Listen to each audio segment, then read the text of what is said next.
It's one small step for man, one giant leap for mankind. I am Iron Man. I'm Pickle Rick! I have a dream. I am your father. I'm Sean Spencer. This is my partner, Gus Silly Pants Jackson. I'm gonna show you how great I am. God bless America. Avengers!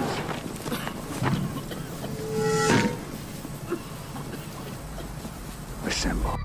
That's life. That's life. That's what all the people say.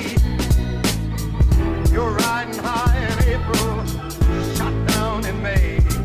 But I know I'm gonna change that tune. When I'm back on top in June. I said that's life.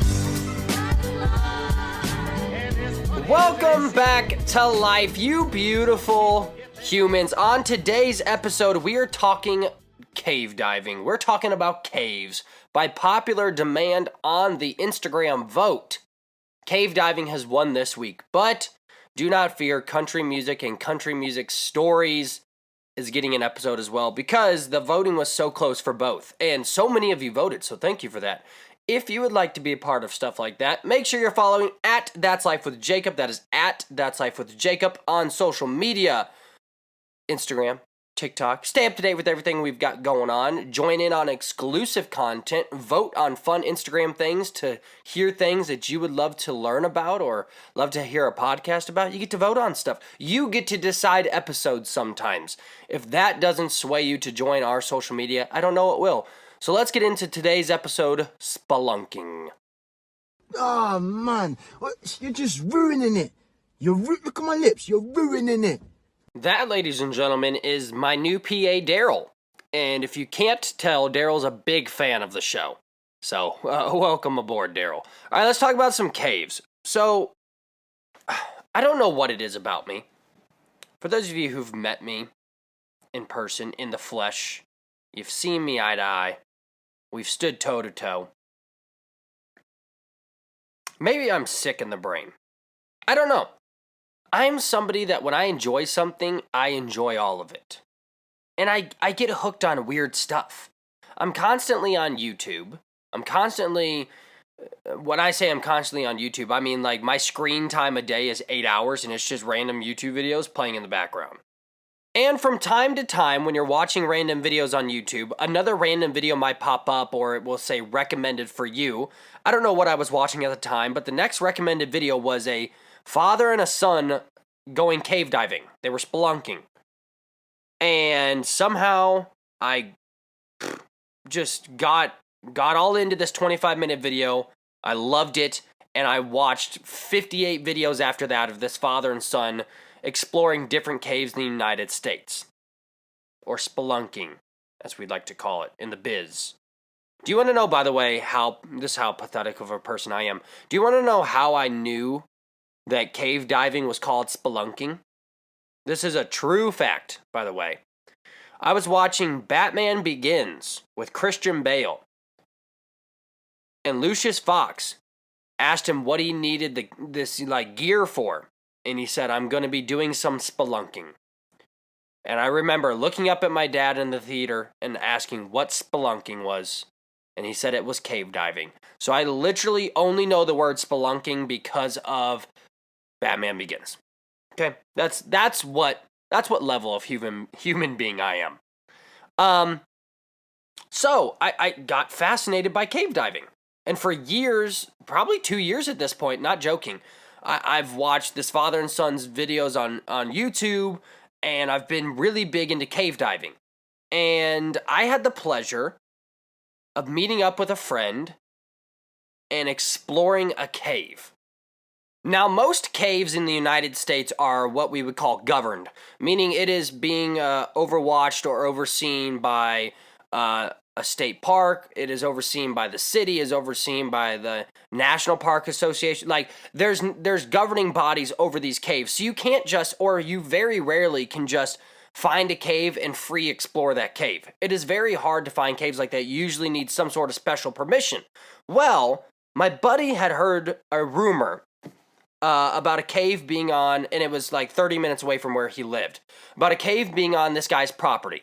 And apparently The gentleman lives in Florida, so he just owns this property. He's never at this property.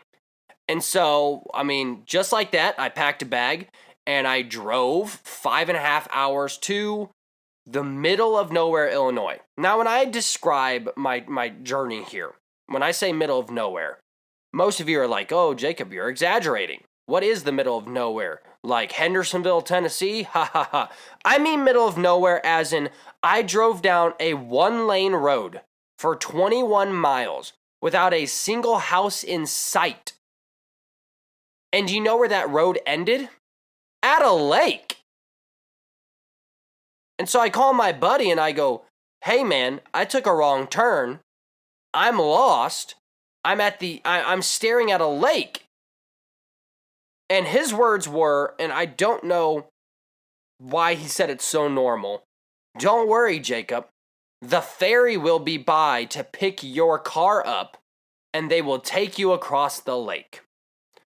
That's how middle of nowhere I'm talking about. Show of hands here on the podcast. How many of you have ever driven your car onto a ferry and you and your car took a boat ride to a destination? Oh, is that none of you? Is that none of you? You want to know why? Because most places have these things called bridges, roads. Hell, I'll take a sidewalk at this point. But he calls me all casual and he's just like, Mr. Daniel will be by to pick you up on the ferry. And there was like 10 porta potties beside me, because clearly this is a reoccurring thing that happens. So I found out the people that travel on the ferry are people that live on the other side, but they work in the actual city, which was 21 miles back. So the next city was 21 miles back where I came from. Now, right then and there, I should have turned around if I'm being 100% honest. Anytime you drive your car and it says arrived at destination and that destination is the lake, you should probably just turn around because Michael Myers or Jason or Freddy's about to jump out and kill you. And or some inbred family that has never seen a Nissan Altima before because they're still riding horses to travel, get on the boat ferry with their horse, come over, kill you, and eat you. But anyways, so he goes, just drive your car on the ferry. And to which I reluctantly said, hell no. And then he said, just drive your car. And he had to, it was like when a dad tries to talk you on to getting on a roller coaster when you're a kid, but you really don't want to ride it because you're terrified, but they say it's not that bad. And so he finally talked me on it. I drove my car in there, put it in park, and I cannot make this up. The boat captain, or the ferry captain that was taking me and my car for a ride that day, comes down and starts shaking the hands of people that were on the ferry with me. There's probably 30 cars with me. No one had ever seen somebody with all their teeth before, I'll tell you that much. A lot of stairs. Towards my vehicle. It could be the fact that I had an earring in and I'm listening to Eminem and Tupac, and they probably don't know what rap is, and B, I was a unicorn to these people. All of my teeth, all of my fingers, and when I say all of my fingers, the boat captain, so he comes down off his little tower thing, and I swear this is exactly, I'm not exaggerating, this is how he talked. How's everybody doing? You having a good day? Just gonna be. Yeah, have you ever seen The Waterboy? What's that guy's name in The Waterboy where no one can understand what he says? That's 100% what this was. That's how he talked. And he's shaking people's hands because they all know him. Hey, Mr. Daniels, good to see you. Hey, Daniel, hey. And so he has a yellow raincoat on, already terrifying. He has a boat hat thing, definitely even more terrifying. He has an eye patch, which I didn't know if it was for show, and I didn't know if he was just playing like the boat captain part. You know what I mean? Like, oh, he's just playing it up for the kids. No kids on this ferry, by the way. That's a real eye patch. I've seen 3 of those in my lifetime. I thought he was I'm just a fun boat guy. Nope. He's a real human pirate. He's got the yellow raincoat. He's got the scraggly beard. He's got an eye patch, which he lovingly pulled up and itched the open hole in his head several times while saying hi to the children and to the people. So there's just, and so my windows are rolled up, and I see him coming towards me. Now I have one of two options. I can roll down my window. It's going to be gross. I'm not going to like it.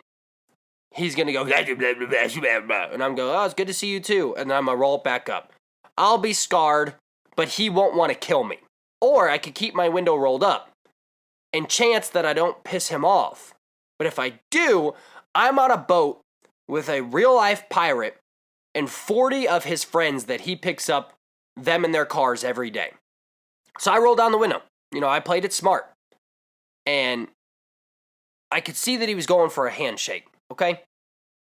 Now, regardless, if you're missing an appendage, right, or you have an appendage that is not fully formed, this is not, I promise I'm not making fun of those people. This is a very serious thing. Most of the time, if you have a good hand, you lead with that hand. So Mr. Daniels, his name is forever burning in my brain, he had a good hand. His right hand was, that's a good looking hand. Like it, 5 in everything. 5 fingers, he could pick stuff up, he could set it down, he could text real good, because he was texting during the boat ride over.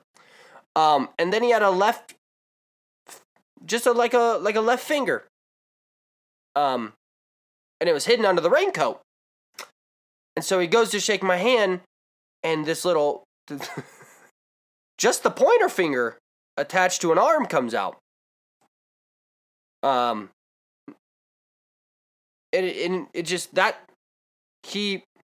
That's what he wanted me to shake, was just the left pointer finger hand thing.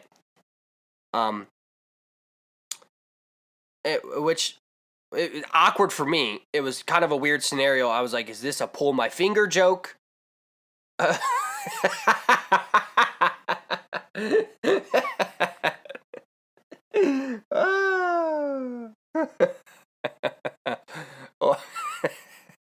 Well, like I said, like, is this is he like, do you, so I extended my hand, and I shook his left pointer finger. That's all that was there. At this point, like, I'm out. I was asking Mr. Daniels, I was like, hey, can we turn the ferry around? I want to go back home. He's like, you're home now. Don't ask any questions. Ferry don't run until 7 a.m. tomorrow. I was like, oh, all right, well, I'm here then. So because there was no turning back, I told my buddy, I was like, all right, I guess we're doing this. It's already been a weird journey. What's the worst that could happen? I could die in a cave. That might be the best thing that's happened to me this entire weekend. So I meet up with my buddy, and the next day, we drive out to this, like, cornfield / just, like, valley-looking thing. It was super weird. It was a cornfield, and then it just dipped straight down, like, 30 feet into a valley, and then there was a bunch of woods on the other side of that valley. And he goes, from what I was told, it is, like, about a mile to a mile and a half through these woods. So we got down through the valley, went all the way through these woods, finally come up to the backside of this guy's property. So the house was abandoned. Like, the guy owned the property, but he had not been in the house apparently for like 30 or 40 years. And it was, abandoned. It looked like Scary Movie abandoned. It was super cool, super creepy. And sure enough, right on the backside of that house, you look down and there's a massive hole in the ground, and that was the cave. And so it had been clearly, I'm not the Christopher Columbus of this cave in Illinois. Clearly people have been in this cave before, because they had put down a piece of rope at the beginning of the cave, and that rope is a marker where that's what's been discovered, right? So this rope they would run this super long rope all throughout the cave to the point where somebody would stop, and that's how much of that cave had been discovered. So we went in there and we just explored. We explored all the way to the rope. It opened up into, there's bats everywhere. It opened up into these beautiful, beautiful, massive caverns. And, we had the headlights, we had the flashlights, and we heard a waterfall. We heard a big flow of water. We assumed it was a waterfall. And so we got to the end of the rope part, which is where people had, basically the people had never gone really past that point. That's all that had technically had been discovered. And we decide we're going to muster up some courage. Let's go explore this cave for real, for real. We've explored the parts that people had seen, and we were probably about a half mile back in this cave. We had explored the parts that people have already been to. But some adventure in me just said, yo, let's go. And if I'm very claustrophobic, as you all know, and for some reason, it went out the window. If you want a cure for claustrophobia, if you want to be cured, just go into a cave, because apparently your senses just go away. Your brain just turns into an explorer, and you just go. It was like I was 5 years old, discovering the woods in my backyard again. So my brain just shuts off, and we just start crawling through these holes and going probably, I would say, a half mile back. And we got to the point where we're literally on our stomachs, and we're in a stream. And this was also during probably December. I think it was December, November. So it was freezing outside, let alone, I'm surprised we didn't get pneumonia. But you get to a point into a cave, and this is what is pretty crazy being through it. You get to a point in a cave where it gets so dark that you start losing the sense of your directions. You start losing sense of left, right, north, south, east, west, doesn't matter. And even if you're with somebody else, there's a point where even though you've only made maybe one or two moves, whether that was, through this little crack and forward, you're kind of lost. And it's hard to describe only for people that have been in these situations. They say spaces like this, caves are definitely like this because I've been in it, where your little flashlight doesn't mean anything. You could shine your flashlight, you could have the most powerful flashlight in the world. That little flashlight is but a mere sparkle in the pitch black depths of a cave. And I mean, this cave was beautiful, it was breathtaking. There's pictures on my social media from this event that I'll share on the podcast page so you can see it. It was remarkable. But it starts getting harder to breathe the further you go down. It's very chilly in the cave. We start crawling into places, and next thing you know, we get lost. And the pathway we took, so we walked into the place that people had stopped discovering, or the place that had stopped being marked, was this giant open cavern. Gorgeous, probably the size of half a football field. Easy. Huge. And then there was 3 little doorways, right? Left, center, and right. And we decided we're going to go right up the gut. Let's go center. So we crawled down. It was just, we were probably on our hands and knees. And at one point you got on your stomach a little bit further in. But really not that bad at all. And we had not made any left turns, any right turns. We had only gone straight. And this is how crazy it was. Literally, for only going straight for maybe 8-9 minutes, we were lost. Because you got to understand, there's no lights anywhere in the cave. There's no sunlight coming through. There's no sense of direction. So even though we've only gone in a straight line, we were lost. And that's the craziest part about a cave, is they say a cave and space are very similar in the sense that pitch black, like true darkness, true pitch black, is one of the most desensitizing things known to man. In fact, after looking this up, just because, I'm a nerd and I like to research stuff, a form of torture that was used, and I don't know if it's still used today, well, definitely not in America. You can't torture anybody in America nowadays. Terrorists don't matter. They've got their rights. But they used to torture people by putting them in a pitch black room and not showing them daylight for days, because your brain does. This is 100% true. Your brain does start going crazy. You start getting you lose all sense of sight. It's dead quiet in the cave. All you hear is maybe the sound of water or the sound of bats. It was the creepiest, eeriest feeling. To this day, I've had nightmares about it. And I know that sounds silly, but it's true. And so, of course, I'm here.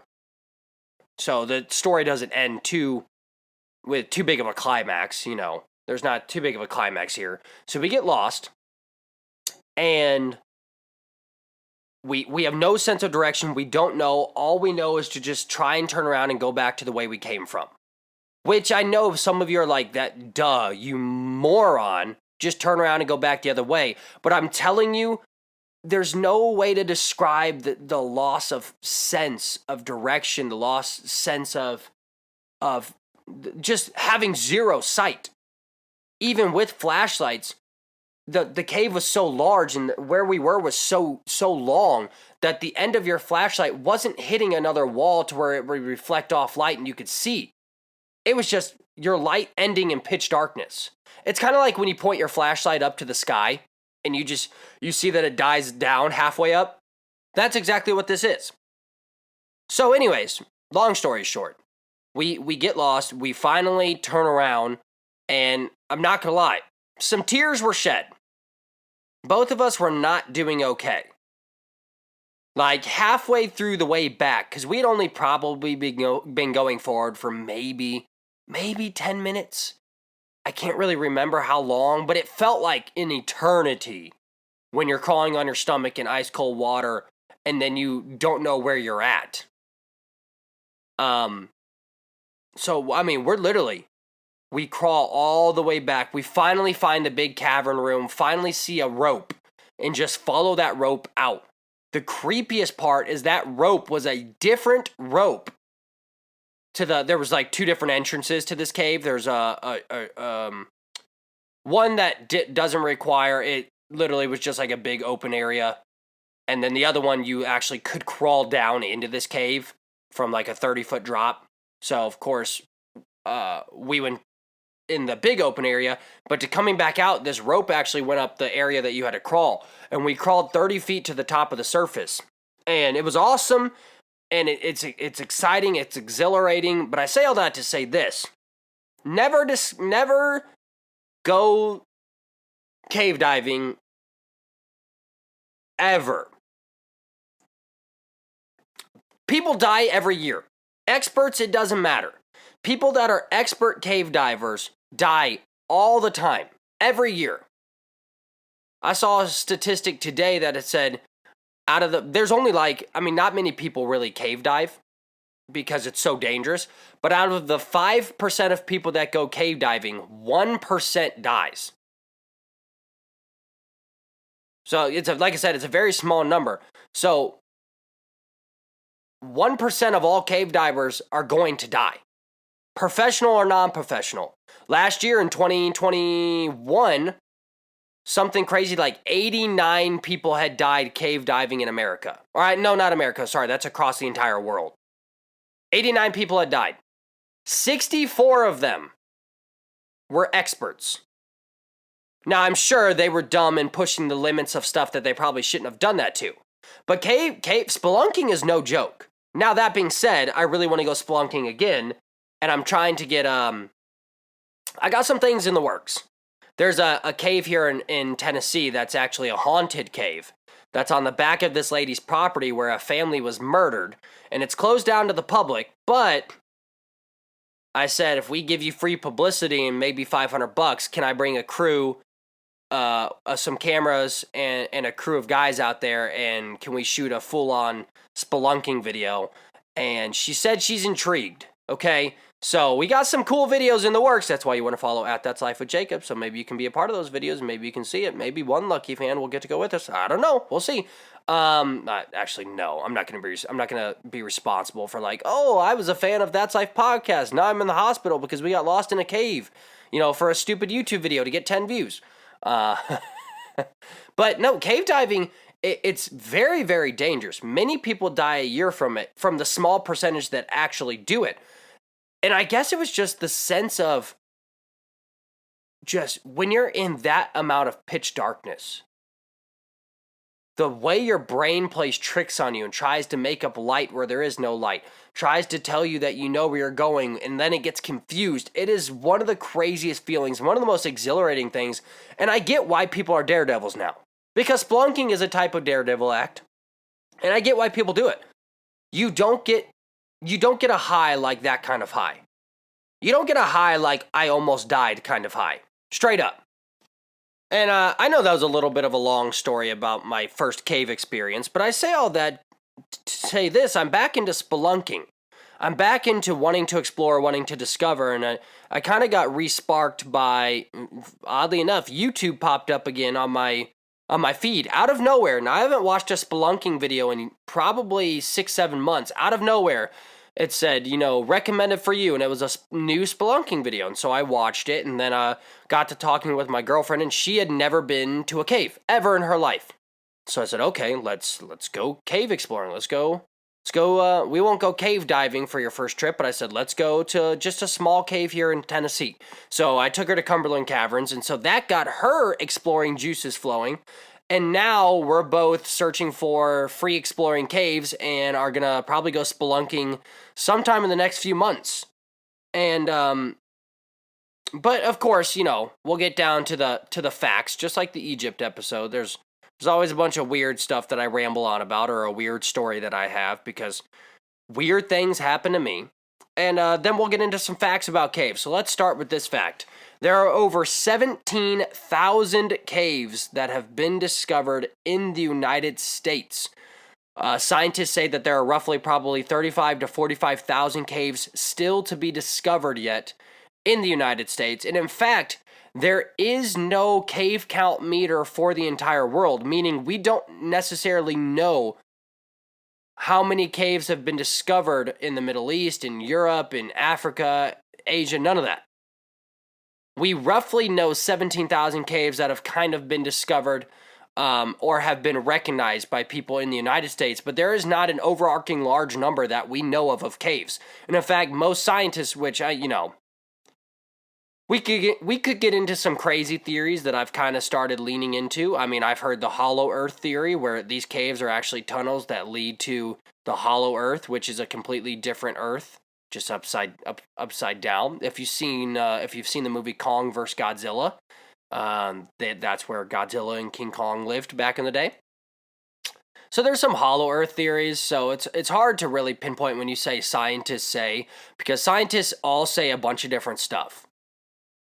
And some think that there's an infinite amount of caves, but roughly, from the most accurate numbers, the same number that I saw occurring over and over is there's probably roughly, around 180,000 to 200,000 caves in the entire world. That's just a rough number. They have no idea. It could be a lot more, could be a lot less. I'm gonna guess on the more, because caves are formed through various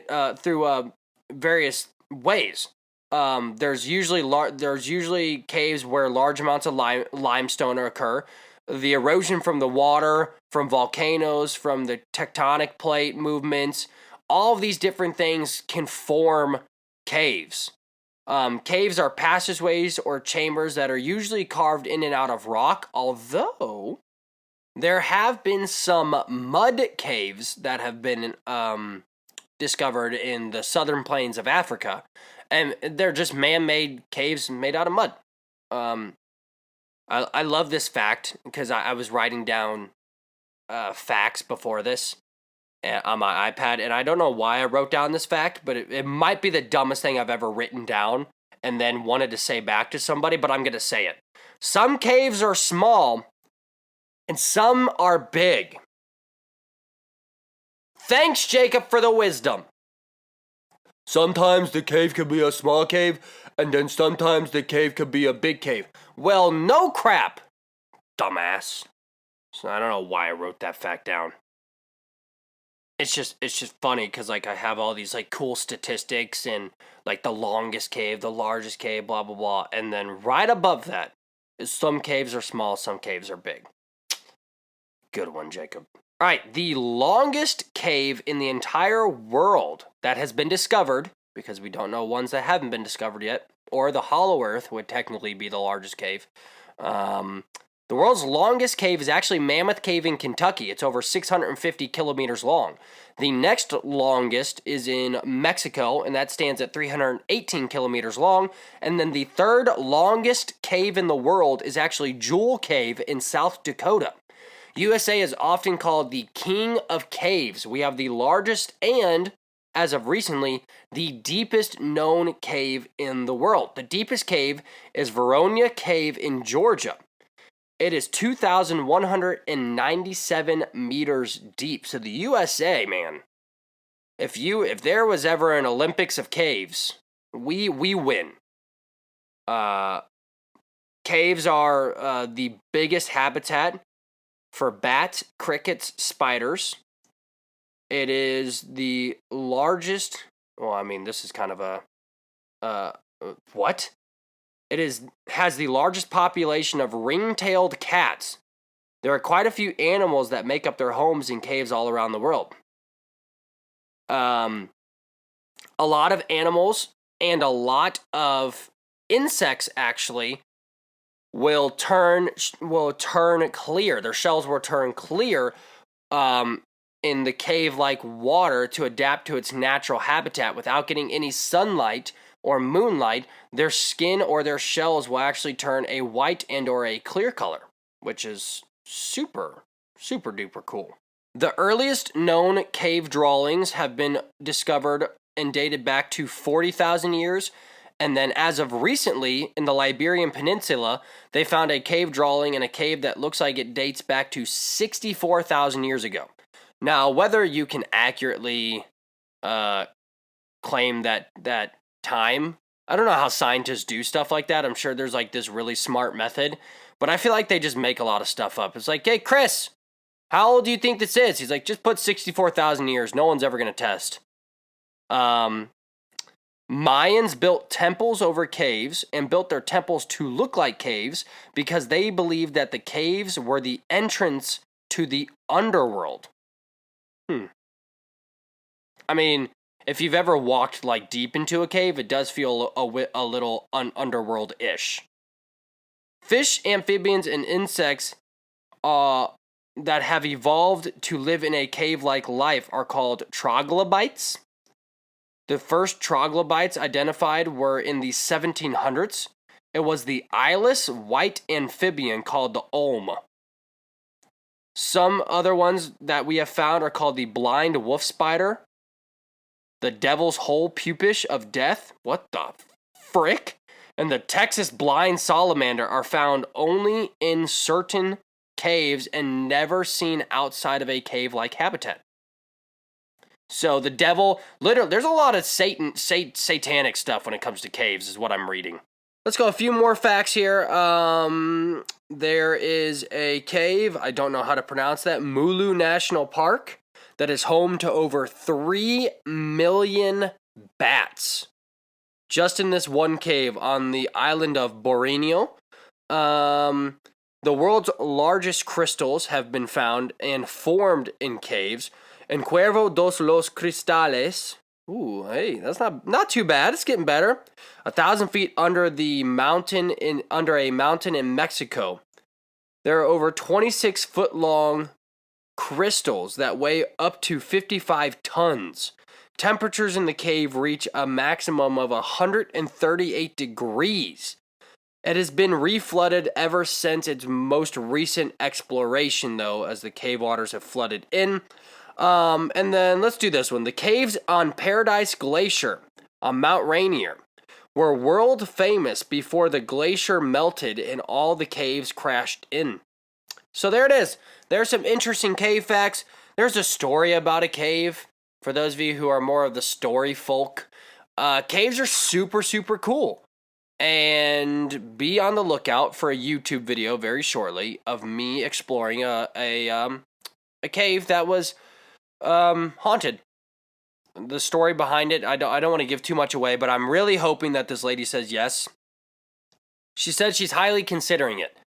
But hopefully there's a YouTube video on the way of me exploring a cave with a couple of my best buds that is haunted, and the original graves of the family that was murdered have recently been discovered in that cave, so it's going to be a lot of fun. But I hope you enjoyed this episode. By popular demand, people really wanted to hear about caves and cave diving. Cave diving is actually I'll throw this one out there before we go too, is actually one of the largest so-called sports. I don't know why it's called a sport. People say, they just do it for sport. I guess it's one of the largest growing activities in the last 10 years. And a lot of people keep dying from it. So I don't know if that's a good sign or a bad sign that people are starting to find something that they love, but then they're being killed by it. So there you go. Episode on caves is in the books. Make sure you're following @That's Life with Jacob so you can stay up to date with everything I've got going on. If you like the show, please, please, please share it with a friend. Please leave a comment. Please share it. Give us a like on Instagram. Okay? This podcast cannot grow without you wonderful people. So thank you all for listening. Once again, everybody, I'm Jacob, and that's life. That's life. That's life. That's what all the people say. You're right.